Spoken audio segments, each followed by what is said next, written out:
Zero clearance plates for your table saw and miter saw have been popular for years. It's always advisable to cut into an area of full support to keep the wood fibers from splitting out ahead of the cutter, or even blowing out entirely. But did you know that the same strategy is very simple to achieve at the router table? Those cuts can definitely benefit from a zero clearance support system.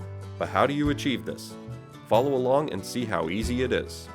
Most of the time we install our bit close to the fence faces to be just near the spinning bit, and simply run our cuts.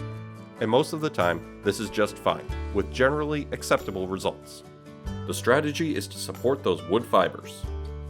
The first step is to align the fence with the depth of the cut you want to take.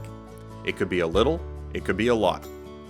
The second step is to lock down the fence, but loosen just the infeed fence face. Turn on the router and then gently feed the infeed side fence into the spinning bit. This will cut an exact profile of your bit into that fence face. Then lock down the fence face so that it's immobile. Now run your stock.